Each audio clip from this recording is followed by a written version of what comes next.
Hey there, it's Wayfair here, where delivery and setup are as easy as a few taps on your phone. You're relaxing in an old hammock, scrolling Wayfair's app, when you spot it, a brand new patio set. Next thing you know, Wayfair delivers it right to your patio and sets it up. Oh, you need a new grill too? All right, Wayfair's got you covered. With Wayfair's Room of Choice delivery and fast expert setup on qualifying orders, life gets a little easier. Visit wayfair.com or the Wayfair app. Wayfair, every style, every home. Hey there, this is Dennis Anyone with Dennis Hensley, a podcast about making things up and making things happen. I love creative people and how they keep doing stuff even through all the obstacles that come at them in their lives. And today my guest is Michael McHale. He is an actor and a writer. He's got books out. He does children's parties with mysteries in them. That's like a big part of his income. But the thing that I want to talk to him most about is a one-man show that he has called Searching for Robert Hennessey. He's going to be doing it in May in San Diego, and then he's taking it to Edinburgh for the Fringe Festival in the summer. So I got to catch it recently, and it is quite an odyssey. He grew up not knowing who his father was, and he searched for him. His father, his mother told him that his father's name was Robert Hennessey, and he spent years and years and years trying to find him, and where the story goes has a lot of twists and turns, and I loved it. Michael is also an author of a gay romantic comedy book called And Hubby Makes Three. He's got a movie that he just shot, a Christmas movie we talk about. He's got a lot going on, and he always has this bright positivity whenever I run into him, and I wanted to talk about that as well because he's been through some shit in his life. So it's a really interesting conversation, really moving, and anything I asked him, he would have some wild story about it. And so you'll hear, I'll be like, what about this? And he's like, well, my uncle, and like, then you're off. So it's a very entertaining conversation. So before we get to the interview, though, I want to remind you that this podcast, Dennis Anyone, is brought to you by me pretty much.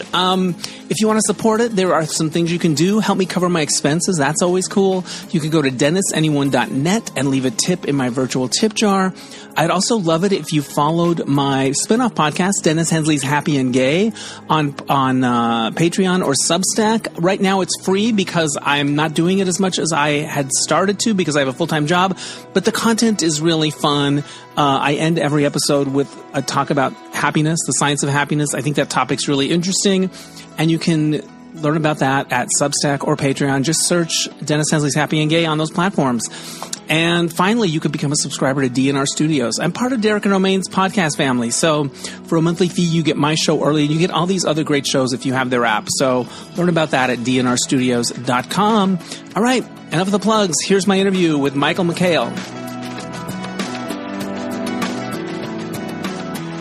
Joining me now from beautiful Hancock Park in Los Angeles, it's Michael McHale. He is the star and the writer of the show Searching for Robert Hennessey. He's also got a slew of other projects we're going to talk about, but I really want to talk about this show because I saw it a little while back, and it's quite an odyssey. So welcome to the podcast.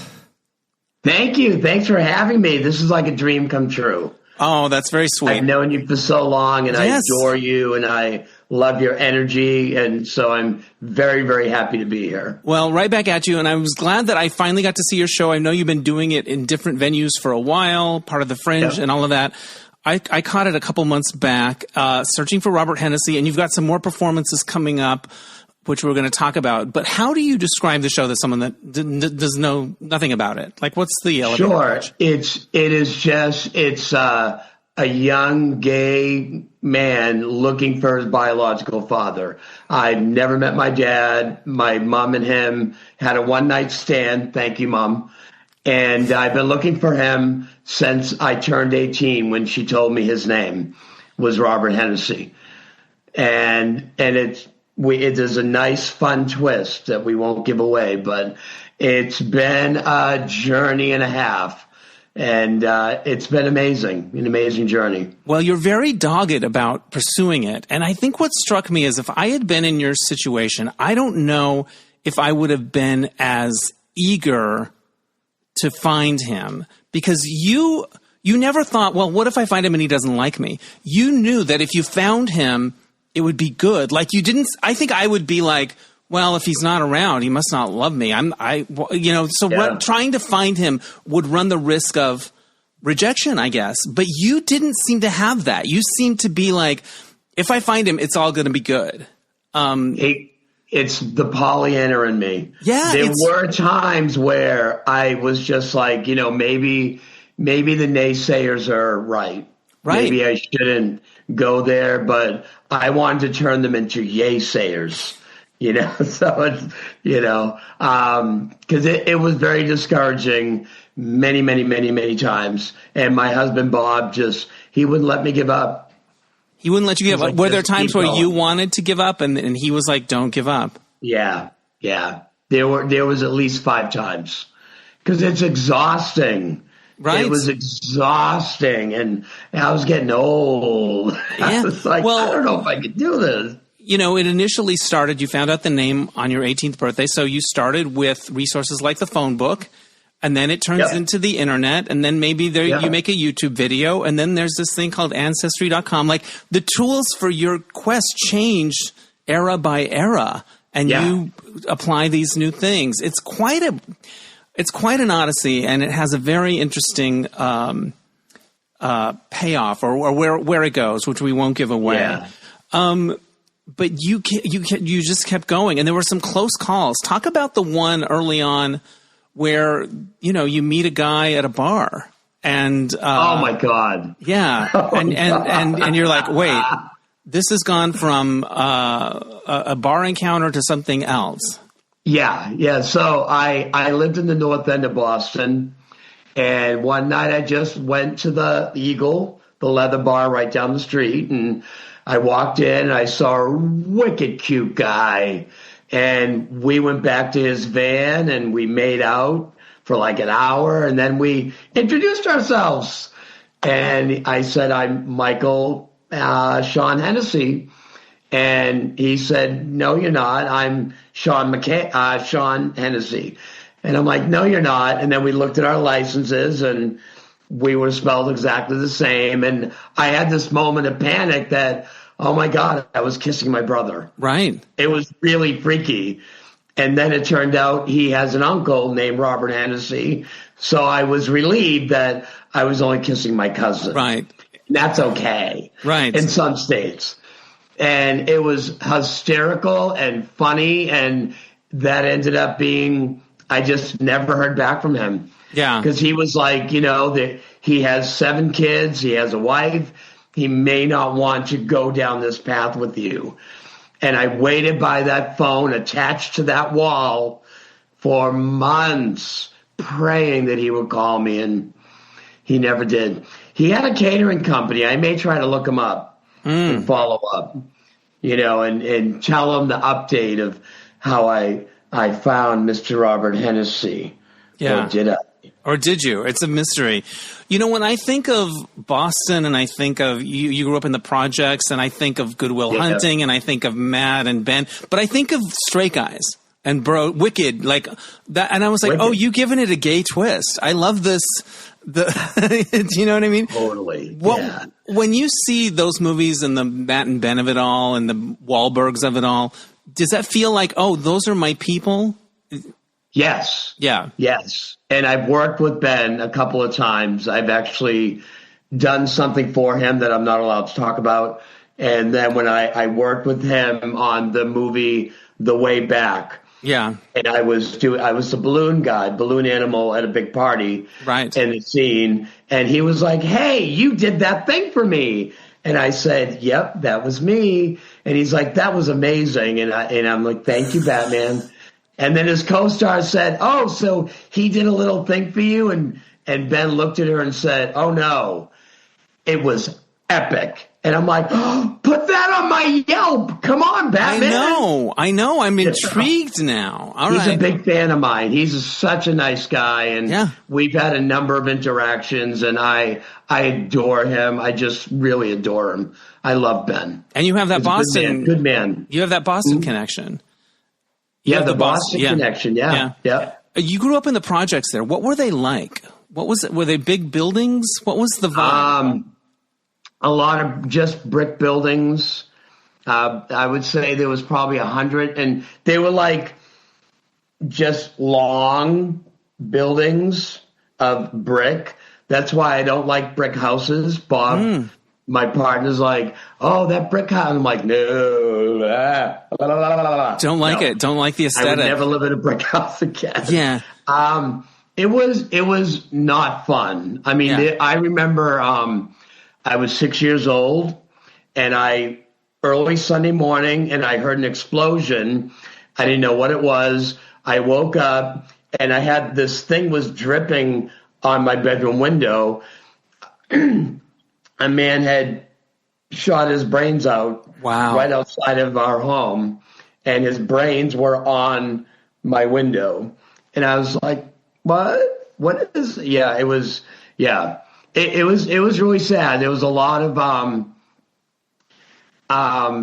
just like people lighting fires and people break-ins and a lot of gangs. But here's the good thing about it that I love about growing up with the projects. I did not know what racism was until I was in high school, because all of my neighbors were Puerto Rican and black, and we were more of a minority. We all lived together. All of us had a blast. All of us were friends. We all loved each other. And then I went to high school. I'm like, why are people so weird about people's skin color? Really? Yeah. Is that a thing? I was clueless. My mother only dated black men. My uncles only dated beautiful black women. That was totally new to me. Yeah. And and I still to this day don't get it. I just think it's stupid. Yeah. Like, why? Why do you care? And we had a Puerto Rican neighbor. The food, man, oh my God. It was like some of the best food I've ever had in my life. I miss it so much. Yeah. Did you get bullied much as a kid growing up? I did sometimes. However, I had a little angel. My uncle is only a year and a half older than me. Okay. And he is really, really tough. He still is. Right. So I didn't find out till after I graduated high school.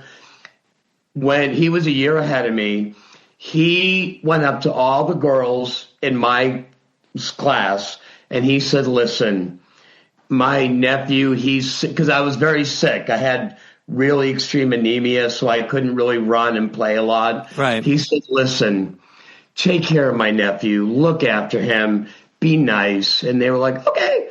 And then he told the tough guys, he was like, watch out for my nephew. And they're like, on it. Right. So in elementary school, it was totally different. And, the beautiful girls would come up and they'd be like, hey, Michael. And I'd be like, hey, why are they being so nice to me? It was kind of, but then I found out years later, he set it up. But then junior high and high school, it was different. Right. Because it wasn't the neighborhood kids. Right. I definitely got bullied. I actually changed schools because of one bully.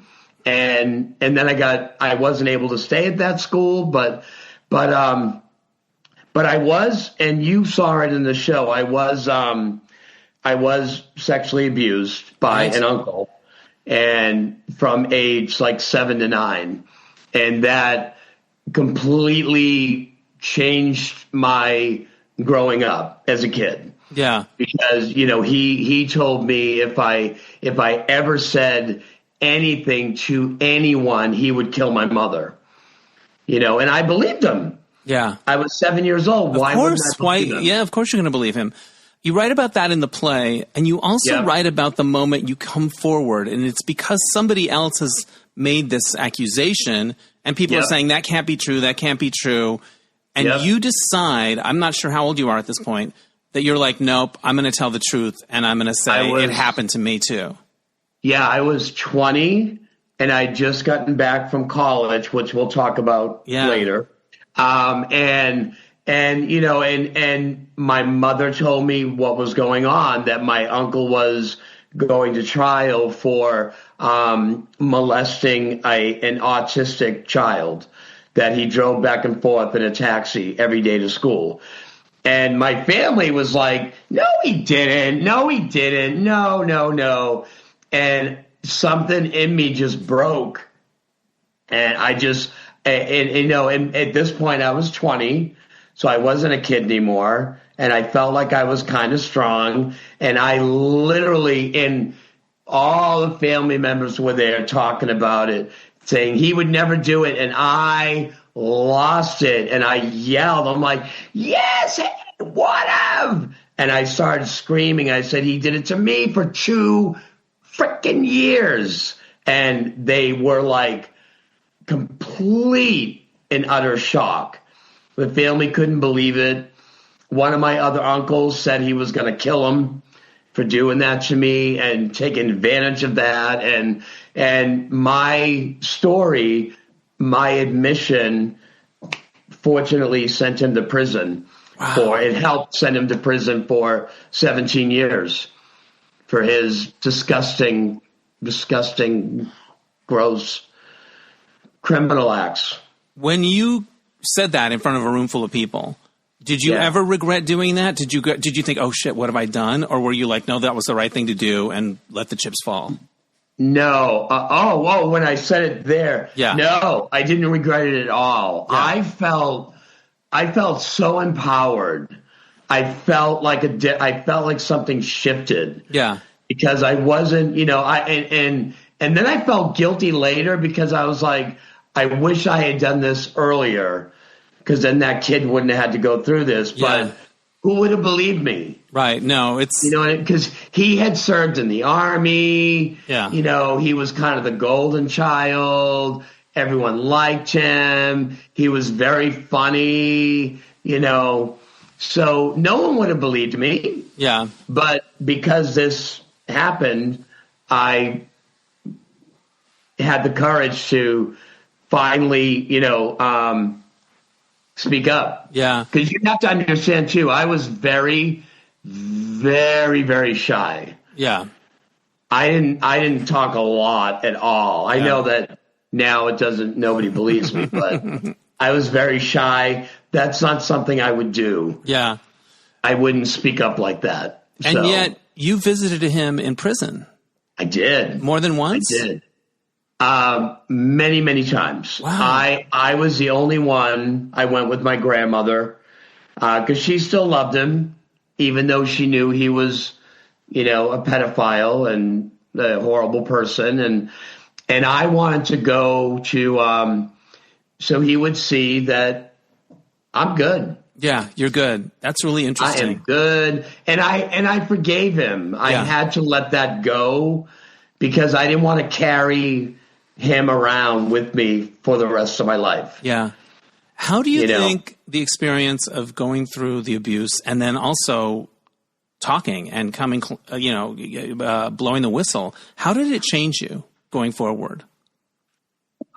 It made me stronger. It actually gave me more confidence. And because the next thing I did soon after that was come out, because I wasn't out yet. Yeah, that's interesting. So I would say maybe 4 months later, I came out. Because you're kind of like, if I can tell that secret, then I know. I'm like, being gay ain't nothing compared to that. But when you hear stories about the Epstein victims or the Weinstein, like all of this stuff that's going on in our culture, do you connect to it in a way that somebody that maybe hadn't been through that wouldn't? Yep. Yeah. It angers me so much. I just, every time I hear nothing's being done, I wish I had carry power. Yeah. It's like, just take care of it myself. It just disgusts me. And I and it's still, and I talked about it in the show, not as much now, but it haunted me. It haunted me a lot. Yeah. A lot growing up. Yeah. I could see it. I could always see it. And now it's not as much, but every, 5 or 6 months I'll see it and I'll. Yeah. So it was really traumatic and nobody knew. Nobody, was happening and my grandmother was downstairs and my mother was at work and, And my mother felt horrible, mortified when she found out. She felt so guilty, and I was like, no. Yeah. Don't you dare. Don't go there. No. Yeah. Yeah. You also write about being in a cult as a teenager. Describe it a little bit. Oh, boy. My cousin brought me to this church, and it was right after my birthday. My birthday is October 9th. Me and John Lennon. Woo, woo. It was October 14th, and I just turned either 14 or 15. I got to look it up. Maybe 14. And I loved it. And I went to the church, and I accepted Jesus into my life, and it was real, and it still is. I love Jesus with all my heart. All that stuff is great. Right. But I ended up becoming so ingrained with the cult. I was going to go to Emerson. I had a possible full scholarship for Emerson. That was like the school I visited. I loved it. My people, because I'm a writer. But the cult suggested that I go to their college first in the Berkshires to get a foundation before going to a secular college. Right. So I did. And yeah, I got a good foundation, but then they didn't want me to leave. They wanted me to stay. They tried to connect me with a 45-year-old woman. They wanted me to marry her. Yeah. 4 of my friends already married women in their 40s at this point. Yeah. And our housing situation was 18 of us in one room that's like the size of like my living room. Wow. And I thought that was normal for a college. And you couldn't listen to radio, you couldn't read news, you couldn't watch TV, you couldn't go to the movies, you could not have contact with your family because they didn't understand. Right, they didn't get it. What you were going through. Yeah, I lost a lot of friends. The funny thing was I did save about 200 of my friends in high school. They might have just been like, sure, I'll accept Jesus. But, I would be like, Dennis, accept Jesus into your heart. And okay, I accept him in my heart. Leave me alone. Fine. Yeah. If you'll leave me alone, I will accept. Yeah. That's wild. What broke you out of it? What was the moment where you're like, okay. Oh boy. Okay. So I remember it well. Sicily, no, it was September of '85. At this point, I had come out of my shell. I was one of the top speakers. There was 6 of us that would travel all over New England preaching, and I loved it. They were calling me the next Billy Graham. And I'm like, honey, I'm the next Billy Graham cracker. What are you talking about, girl? And I got to go to all the inner meetings. So I was at one of the inner meetings. It was just a small group of people with the leader. And the leader started joking about friends of mine who had left the church, the Dinsmores. I love Barbara Dinsmore. I love you wherever you are. And he said, hey, did you guys hear about the Dinsmores? They're living in caves now, waiting for the raptures. What a joke. Bunch of losers. And he started making fun of them and mocking them. And we're walking out, and I turned to my best friend, Mark, and I said, I thought that we weren't supposed to make fun of people if they left the church. That's not really Christian. And he looked at me all serious, and he said, he's the leader. He can do whatever he wants. And I snapped. Yeah. And from that day, I started planning my escape. Because I had already seen 3 of my friends try to leave.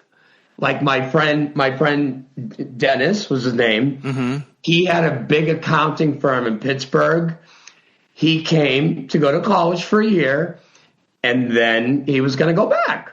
So we're in the dorm. He's like, I'm going to talk to the dean. I'll be back. I'll see you soon. I'm letting him know that I'm leaving in a couple of weeks. I'm like, all right, have fun. He came back 4 hours later, no joke. I'm like, how did it go? He's like, I'm going to stay. Jesus said that it's his plan. And I'm going to stay. I need to be here. And I watched him and I went, hell to the no. This happens to me. I ain't telling nobody. Wow. So how did you get out? How did you actually leave? Physically? Okay. So it feels like a thriller. It feels like a movie. Oh yeah. That's another one-man show I've been writing as well. Yeah. I have my AIDS one next, and then I have my cult one. So you're hitting all the biggies, all the big topics. Yeah, like Shit. Boom, boom, boom. So we had like a college mailbox thing. I wrote letters hand by hand to all of my friends, like 40 of my closest friends. It was January 2nd of 86. And there are a lot of people, because it's an international cult. They're all over the world. So there were people visiting for New Year's. There was a big, big thing. So we're all having lunch, and then thank God I'm surrounded by strangers. I'm sitting with people from Helsinki and from India, and I'm sitting with them. And the leader came up and he looks down. He said, Michael, I heard you're leaving us for a while. And I said, oh, yeah, my mother, she's very sick. I'm just going to go see her, and I'll be back. I'm just going to visit her. And he's like, you sure you're coming back, right? Oh, yeah. I just have to go see how she's doing now. I'll be back. He's like, all right. And then he walked away. Wow. I was terrified. And then I put my letters in the mailbox. I have my little suitcase. I got on the Greyhound from the Berkshires back home. And I didn't go back until May to pick up the rest of my stuff. Yeah. And they said, well, we have a church in your hometown, which is where I started out. And the leader of that church called me into his office and he said, Michael, you can't leave the church. And I said, well, I need to take a break. He's like, no, you don't understand. You know too much. Shit.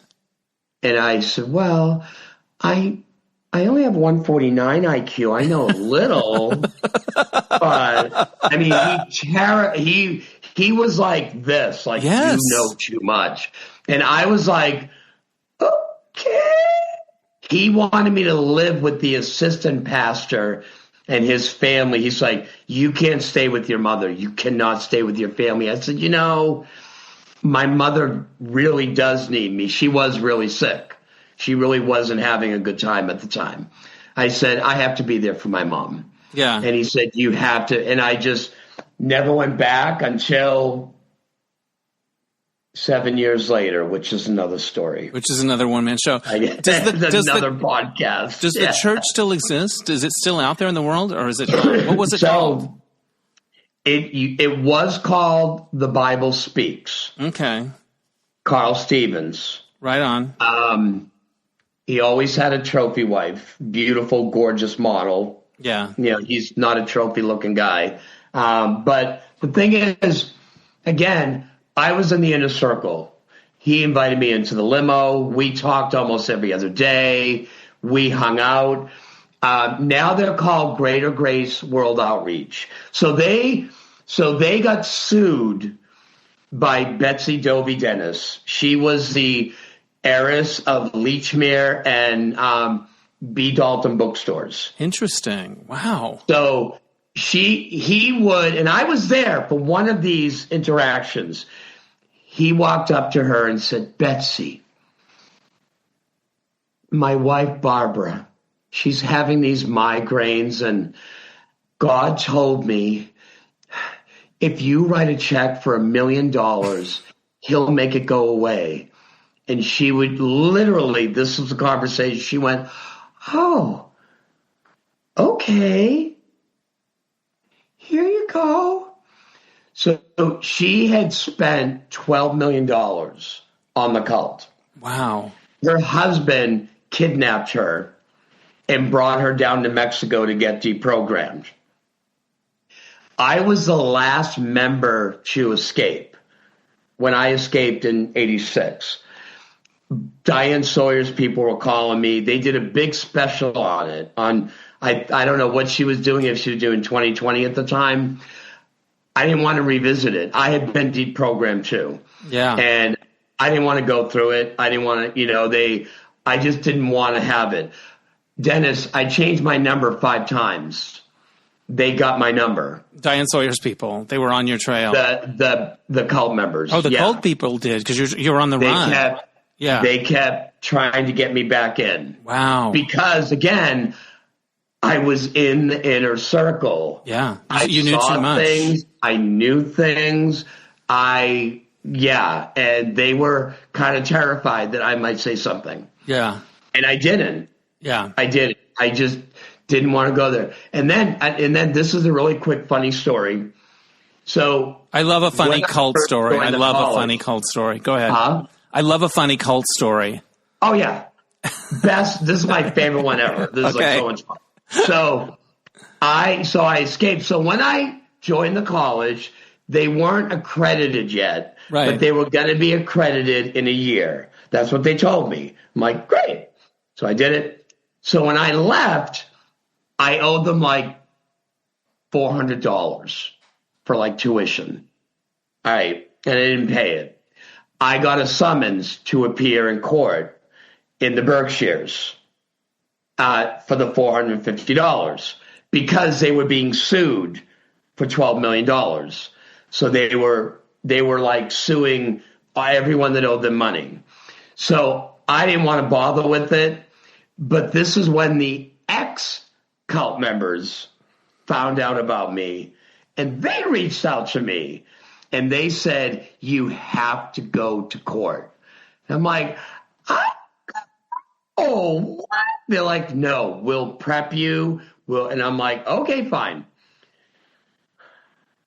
I didn't want to do this. So I drive out for my court date. I go there. Dennis, there were over 4,000 ex-cult members on the list that owed them money. I get to the courthouse. They start listing the names. At this time, I had my mom's name, Garvey. Right. So they're calling out names. Nobody was there. Michael Garvey, here. I was the only one that showed up. Wow. And they're like, come on in. So I'm standing there. The dean is standing next to me and one of the professors. And they're like, I was terrified. It was like a David and Goliath moment. Yes. The judge looks at me and he's like, Michael, is it true that you owe this college $450? And I looked at the judge and said, yes, Your Honor, it is true. However, they told me when I first joined that they would become accredited, and they never became accredited. Dennis, I saw steam coming out of the judge's ears. He looked at them, the dean, he looked at them. Are you freaking kidding me? Do you mean to tell me that you are not an accredited college? And they're like, well, we're still working on it. And now, at this point, it had been 5 years. Right. And there were all these other people like we're you. We're still working on it. And he said, get the hell out of my court. I'm throwing all this out. Get out of here. These cases are null and void. He threw all of the cases out. Yeah. He threw everything out. So like nobody had to pay anything. And then I went, can I sue them for damages? Because I'm a little messed up because of them. He's like, you have to do that later. Get out of my court. You're free to go. You don't owe them anything. I'm like, great. So then 2 months later, in the North End, I'm walking down the street on Easter Sunday, going home to visit my mom, who's walking towards me, the dean of the college. Wow. I'm like, oh, motherfucker. He's walking towards me, and I'm like, hey. He's like, hello, Michael. I'm like, how's it going? He's like, good to see you. How are you? I'm good. He's like, good. Well, happy Easter. I said, thank you. I walk away. He turns around. He goes, oh, Michael. And I turn around. I go, yes. He said, by the way, we're still not accredited. and I was expecting him to do this. To snap. But he didn't. Yeah. Wow. It was so intense. It was a lot. You had an Elle Woods moment in the courtroom where you cracked the case wide open. Reese, Very where impressive. are you? Yeah. I didn't know what the hell I was doing. I'd never been in court. Yeah.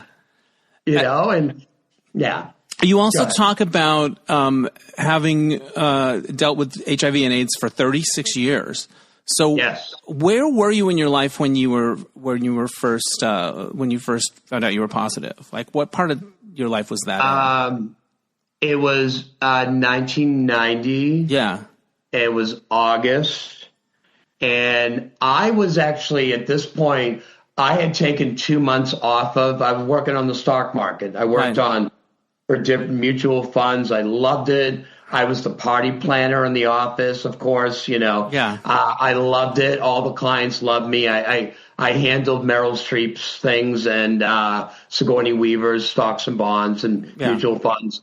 And I was getting sick. It was like May, June. I was really sick, and I had tests for mono. I had all kinds of tests. Right. And I finally looked at this wonderful woman, Jan. She was a wonderful lesbian nurse practitioner.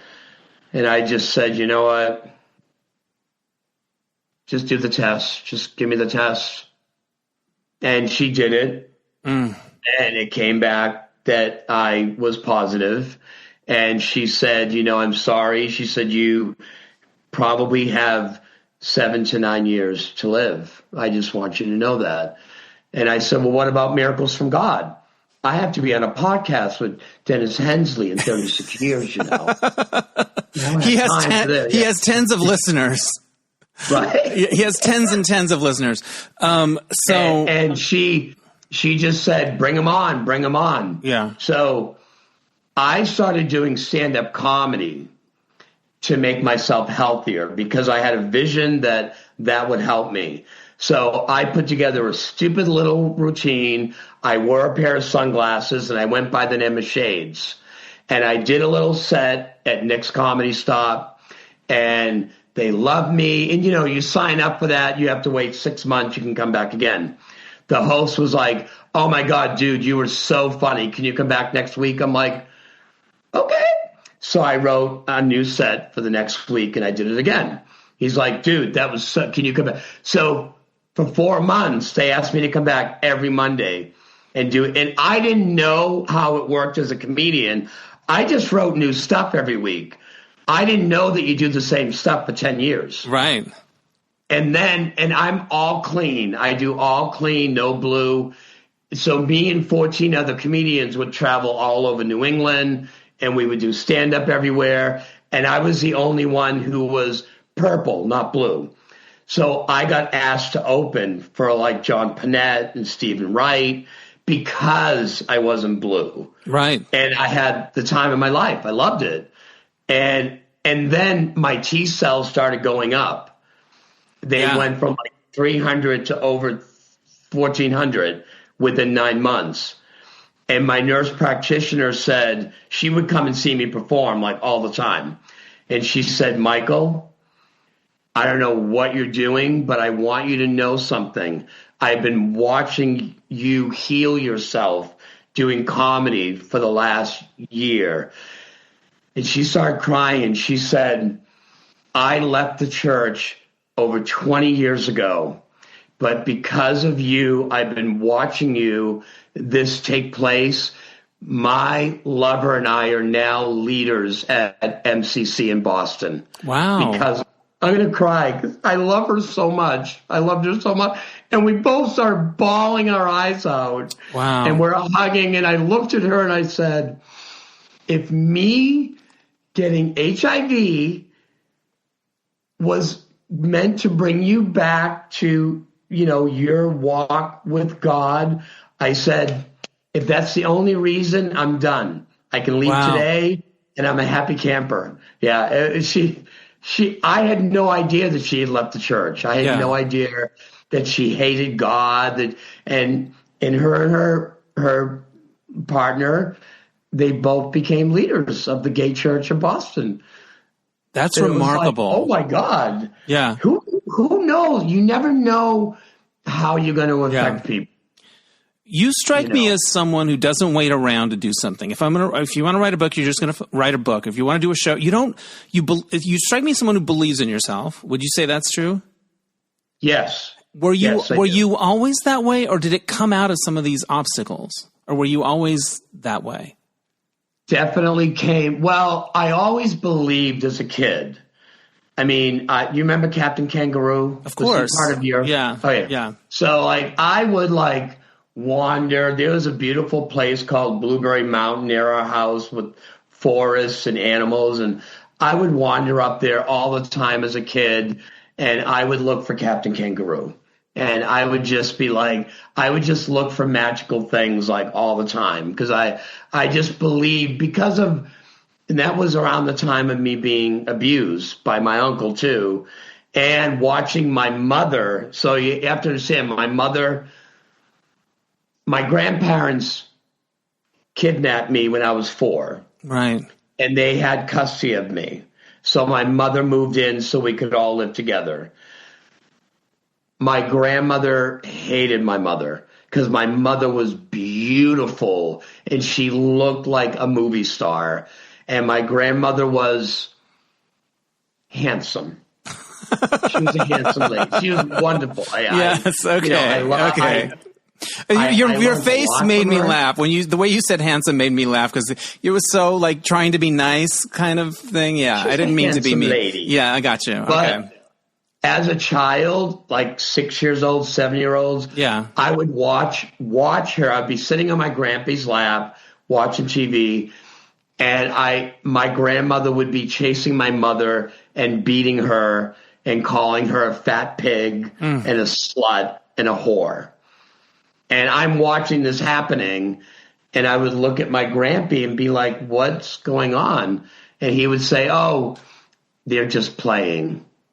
No, they weren't playing at all. So my mother moved out when I was 9. She sat me down and she said, Michael, I love you. I have an apartment right across the street, but I just can't take the beatings anymore. Yeah. And I took her hands and I looked her in the eye and I said, you know what? Just go. You need to go. Just get out of here. And we hugged and cried, and she did. And she was right across the street. Right. So I always saw her. But because of that, I was never hit as a kid, ever, not once. I was the perfect kid because I saw my uncles get beat. Right. By my grandfather. By my uncles were derelicts. I love my Uncle Robbie, but he's a troublemaker. Right. And so I was just the perfect little angel, and I was just well, that's a very gay thing too, the best little boy in the world syndrome, where we try to be perfect, so because we have this one thing that we think will get us exiled. Yep. But also, you say in the play that you thought if you were the perfect kid, your dad would come back, or it was tied to your dad. Yeah. Yeah. That played a huge part in it because it was always because I would watch my friends with their dads, and it really it pissed me off. Yeah. It was not happy for me to watch that, and I wanted that. My grampy was pretty amazing. He was a really great guy. I love my grampy so much, and he taught me about respect and about honoring people. Like when I was 6, he woke me up on Memorial Day. He woke me up at 6 a.m. and he said, come on, get dressed. I'm like, where are we going? We're going to go for a little walk. We walked about 1.5 miles to a little 7-Eleven type store, and we bought a whole bunch of flowers. And then we walked to a cemetery near there, and he took me to all of our family members, and he taught me how to lay flowers on their graves and bow our heads and have a moment and think about them. And then we got more flowers, and we walked. There was 3 cemeteries in the neighborhood, in our area. We walked like 2 miles and went to another cemetery nearby, and we did the same thing. We walked to a whole bunch of graves of our family members. We laid flowers. We had moments, and he was a veteran, so they had, like a service thing, and he taught me how to salute. And then we went to the third one, and we did the same thing. And then he took me to the restaurant in the middle of our town, and he said, what did you think about that? How was that? And I said, thank you for teaching me how to honor our ancestors and the people who have left us. And we did that every year until I was 14. Every Memorial Day, we walked for like 5-6 miles. And, I miss that. Yeah, no, what a meaningful thing. Yeah. But talking about... It's a chapter in my new book about growing up in Springcourt. Yeah. Springcourt Extension Files. Yeah. Wow. Yeah. But you do things. You dive in and go for it. Yes. And that's always been part of your thing. Did getting diagnosed with HIV, did it give you a sense of urgency of like, I got to make the most of this? Or was that always part of you? God, yeah. Yeah. I mean, it's like, and I feel bad for people who were in my life before I overcame AIDS, because I literally was always like, I got to get it done, because I might be dead tomorrow. Right. I always felt like that. But then, in March of 2011 is when I overcame AIDS. My doctor was like, I don't know what happened, but you don't have AIDS anymore. And I'm like, well, I stopped saying I had AIDS. And I used apple cider vinegar. No joke. Wow. And 3 months later, no AIDS. And because I had literally on the test, literally no markers. Yeah, I had I still have HIV. Right. But I had been below 200. Right. At that point, I only had 14 T cells. At one point, I had 4. At one point, you had 4 T cells. I named them Candy, Brandy, Sandy, and Dandy.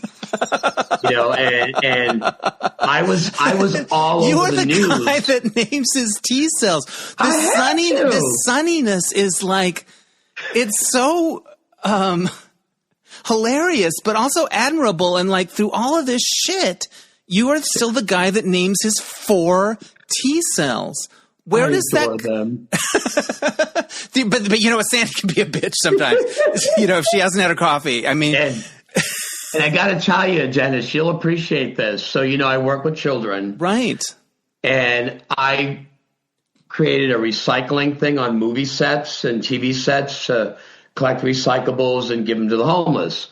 And we've done millions of them. So I had a school get involved, and I taught them all about recycling. The teacher knew my story because I started a tea party, and I asked people to create the letter T, and I would use it as a T cell. I would use it for visualization. Right. And I told her about it. I had a website and everything. So the teacher, I went in one day, and there were maybe 70 kids, 70 of the kids. She said, Michael, I need you to sit down. The kids have a gift for you. And one by one, they walked up. They had all made little animated letter T's for me so I could heal from AIDS with little messages. We love you, Mystery Mike. Please feel better. There were 6th graders. And I'm sitting there bawling my eyes out. Oh, my God. I've collected over 3,000 cheese over the years. Wow. People make them from all over the world, and they send them to me because I did it as a joke. I thought I was working on a movie set. I was working on Chuck and Larry. Yeah. And I would bring bubbles and games for everyone to play while we were in holding. Right. And we were working during Halloween, so I set up trick-or-treat stations because there were 300 background people. Right. We were there for like 7 days filming this scene with Jessica Biel and Adam. And so people heard that I had AIDS, and they were crying and like, what can I do? And I said, well, can you give me a T-cell? Like, how do I do that? Can you get it on Amazon? You can order it on Amazon. I know, right? Like, take one. And, I just made a joke. I'm like, I'm just going to take one. So they did it as a joke. And then I set it up. And I have books. I'll send you photos. I have books. Of course you do. Hundreds of teas. I want to make it into a children's book to raise money for Pediatric AIDS Foundation. Well, also it's educational. People can get their head around what that is and how that works. And they understood. The kids they got it. They got it. They understood. You need more of those. Wow. Yep. So you worked background on I Now Pronounce You Chuck and Larry. Yes. And you became like the Pied Piper of the background group. It sounds like you just burst in and you're like, this is going to be a party, you guys. That seems like it's who you are. It's remarkable, and it does come across. I just think it's like because growing up, I had one birthday party. Wow. For my 9th birthday. And my grandparents only allowed me to invite 2 kids. Wow. And so I invited David and Eddie. They were the most popular kids. And Dennis is one of the most awkward. They weren't that fun. Yeah. I was never invited to birthday parties growing up, ever. So now I've put together over 30,000 birthday parties for over 1 million kids all over the country. That's your main gig, that's right? what I've been doing for the last 30 years. That's your main gig, right? The Mysteries by Mike, because I was on your website, and it is. I create treasure hunts. I run a hunts mystery camp in the summer and a Harry Potter camp now. Amazing. Michelle Pfeiffer, when I see her, we hug because I did a big pirate show for her son John. And every time I see her and David Kelly, I saw them at the Gay Lesbian Center. I was doing my stand-up class there, and she was there for a show with Ellen. Yeah. And she saw me come out, and she's like, Captain! And we're like hugging and kissing. Captain who? And David was there. Huh? Captain who? Oh, Captain Big Mouth. That's my pirate name. That's your pirate Captain name? Big Mouth, because I like to talk a lot. Yeah. Yeah. Wow. So you've created this business. And I see Michelle. I haven't seen her a lot, but every time I would see her, we hug, we kiss, and she's the first client I told that I had AIDS. And she was so upset. She was so sad. She's like, was just broken up. Because when I did her party, I had literally just gotten out of the hospital after a month. Wow. I was like 115 pounds. Wow. When I did her party, it was August of like 99, maybe 98. And I was talking to her on the phone from the hospital bed, but I thought I was talking to my client, Michelle Kelly. We talked every day. She left a message. She's like, I was told that you're the greatest children's performer in the world. I'm like, tell me more. And she got that from Rick and Amanda Jaffa. I don't know if you know. I don't know them. Yeah. They rebooted Planet of the Apes. Oh, okay. They've written the last 3 Avatars. Wow. They've written the last 4 Jurassic Parks. Wow. So I did a party for Rick and Amanda Jaffa. Love them so much. And they went and they told Michelle Pfeiffer, you got to hire this guy. He's the greatest. And so I didn't know I was talking to Michelle Pfeiffer for a month. Yeah. I set up 2-3 days before the party. I get a call the day before the party from the nanny. Michael, I just want to confirm that we're all set for Michelle Pfeiffer's party tomorrow. Like, I'm not doing Michelle Pfeiffer's party. Yeah. I'm doing Michelle Kelly's party. I don't what? Yeah, you put it together. I get there. Michelle comes out. I look at her and I go, you know, you look a little familiar. You look like that actress. What's her name? Cameron Diaz. That's it. She goes, no, my sister gets that. I usually get Sharon Stone. I'm like, oh, honey, Sharon Stone is gorgeous, but she's no Michelle Pfeiffer. Yeah. I love. She's one of my favorite people. Well, she's having a renaissance right now with these different projects. She is. I wanted to ask you to promote the different times you're doing the shows. Because you've got some, you're doing Edinburgh, which I'm very excited about. I've always wanted to go to there. Yes. So, your show, Searching for Robert Hennessey, where can people see it? Because you're doing it in California. So I'm doing it in San Diego. Yep. Next month, I'm doing it on the 16th and the 17th, which is Saturday and Sunday. Yes. And then I'm doing it the next weekend, the 23rd and 24th. And then we fly to Edinburgh. I will be there beginning the 7th is my preview show. And I'm doing a show every day until the 29th. Wow. Except for Sundays. Yeah. At 11:30 at the Greenside in the Mint. Have you been to the festival before? Have you experienced it before? I haven't done Edinburgh, no. I have not. Have you been there and looked at your theater, and do you know what have you? I saw the theater. They offered me a bigger theater. It's my first time. I got one. I just got a 35-seater. Yeah. I have 23 shows to fill. Yeah. Wow. I'm an unknown for now. Yeah. You know, but so I'm ecstatic. I cannot wait. And we got an Airbnb with a fabulous gay couple that live like a 19-minute train ride. And they have 2 pugs because we have pug. We're all about pugs.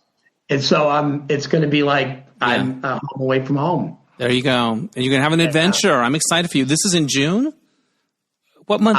When is we Edinburgh? leave July 31st. Oh, so it's August. The whole month of August. Yeah, that's what I thought. I'm running my spy camp all summer. Yeah. And then I leave. For the kids. And people can learn about that. I went to that website, too. What's the name of that website? The Mysteries by Mike. Yeah. Then, of course, my new the Death Takes and Jolliday is our new film. And you're going to have little links to my website. Right? Yes, I hope so. But there's so many things. I'm sure to forget one. You just wrapped last night on Death Takes and Jolliday. It's a Christmas movie? Yeah. It's a Christmas movie? It is. It's just in a nutshell, it's A Nightmare Before Christmas meets Beetlejuice meets A Miracle on 34th Street. Right. With a little bit of cocoa sprinkled on top. Yeah. It's really it's my opus, Dennis. You'll love it. There it is. Do you have a social media where everyone can kind of follow all of these different things? Absolutely. Are they different? Michael McHale actor or Death Takes and Jolliday. There it is. And that's 2 L's for Jolliday. Yeah. And Searching for Robert Hennessey. Yeah. Those are my Instagrams. They can reach out and say, hey. Now, in the play, in your life, your husband, Bob, gifts you an Ancestry.com kit or whatever. And we won't say what unfolds from there. But for people that haven't done that, why would you recommend they do it? What's it like? I have 3 words. Peace of mind. Interesting. If you don't do it, you will always wonder. Yeah. Good or bad, happy or sad. You know, it just do it. If it's something you've been thinking about, if you've been looking and searching, just do it. You know, because you will have peace of mind. Yeah. And it changed my life. It changed my life completely. everything shifted after that happened. What unfolds in the show is really remarkable. And you talked about at times maybe wanting to give up, but your husband wouldn't let you. Is that right? Yep. He wouldn't let you do it. He made me watch the show This Is Us, about the triplets. Yeah. He's like, you should watch it. Just watch and I'm like, no. I don't have time. He goes, just watch it. I watched the first episode and I bawled my eyes out because the beautiful, amazing black man, he's looking for his dad. Yeah. In the first episode, I'm like, what? This is insane. And then I was hooked. And because of that show, I was inspired to keep going, moment. Yeah, you didn't give up even when you wanted to. That was the aha moment. Yeah. Because Bob asked me to watch it for like 3 months. I'm like, no, I'm too busy watching Buffy. Yeah. And Once Upon a Time. No. Yeah. And I'm so glad I did. Yeah. Because it shifted me. Now I want to work with him because he's such a great actor. Who's Sterling K. Brown? Mm-hmm. He has a secret amazing body too. Have you noticed that? Like actors that you don't think would have an amazing body because it's not their persona, and then they take their shirt off, and you're like, "Fuck." That's Sterling K. I just have a couple more questions, and I know you're hosting a thing tonight, so I'll let you go. You strike me as someone who's been through dark stuff. Like you thought you were going to die, and yet you have this sunniness. Where does it come from?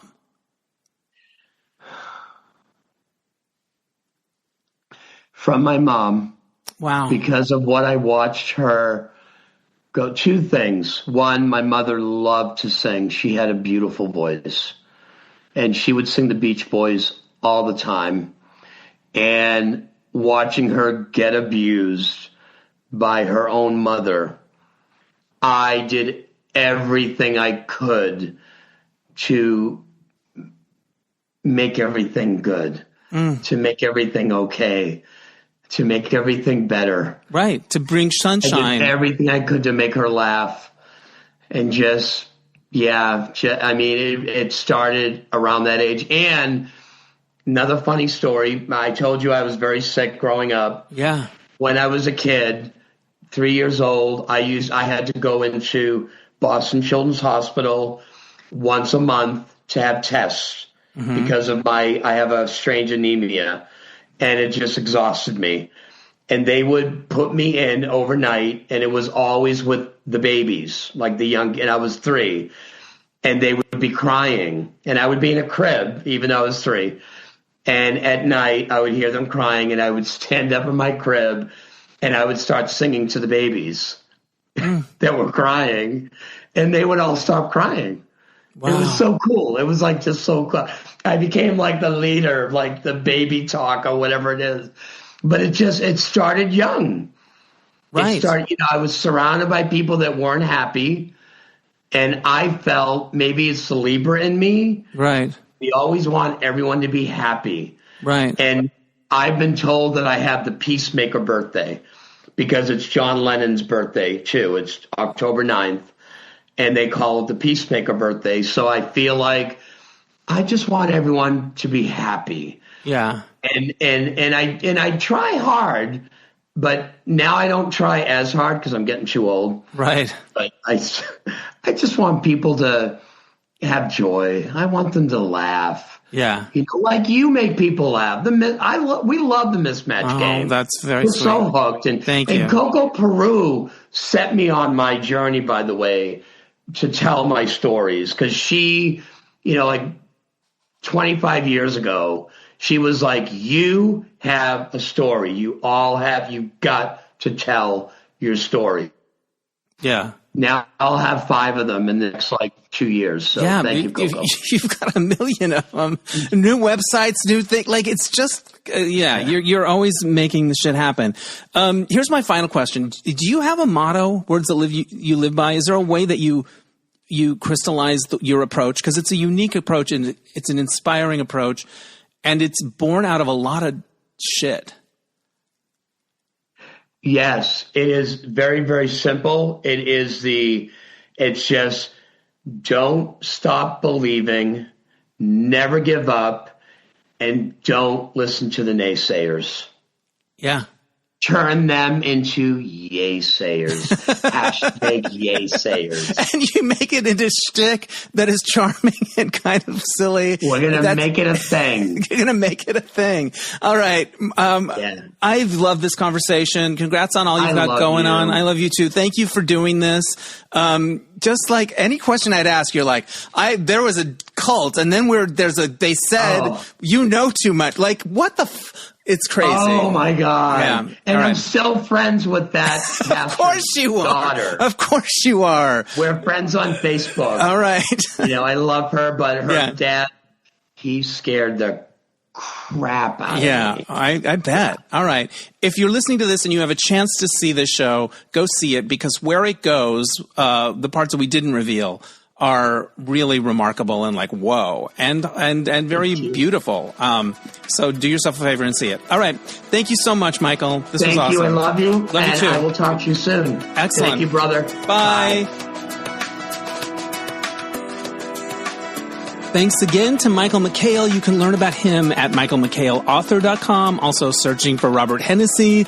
He's got a lot of websites. He's got a lot of stuff. But track him down. You'll be glad you did. All right. So this happened last night. My friend Glenn invited me to go see a screening of the first 3 episodes of a new series called Bait, which stars Riz Ahmed, the British actor. And he also created it. I first remember seeing him in that movie Night Hunter, which I loved, or Nightcrawler, the one with Jake Gyllenhaal in the mid-20 something like 2015. I loved that movie. And Reese is fantastic. He's been in The Night Of and all kinds of other great stuff. But this is his baby. And so we saw the first 3 episodes, and then he was interviewed. And so much of what he was saying resonated with me, and also with this play I'm writing in terms of the story of Bait is about an actor who is trying to succeed and make it in, mainstream entertainment as a British Muslim person. And he's used to there only being like allowed one in to any project. Like he's used to fighting that sort of minority battle to try to break through. And it's brought up a lot of stuff in him, and these themes play out in this show. And one of the things that Reese said in the Q&A is that he came up with this story and this character because he wanted to address a lot of the things he's struggled with in his own life in terms of not feeling like he was enough, in terms of shame, and of who he is. And he made this point that, like, I think I recorded it, and I'm going to maybe play a chunk on Happy and Gay. But he sort of said that for people, I don't even think just people in the public eye, but like the difference between our private self and the self we show to the public is determined by how much shame we carry.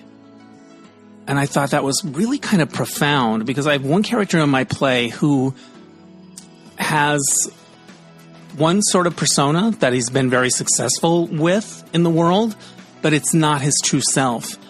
And it's a ways away from his true self. And the gulf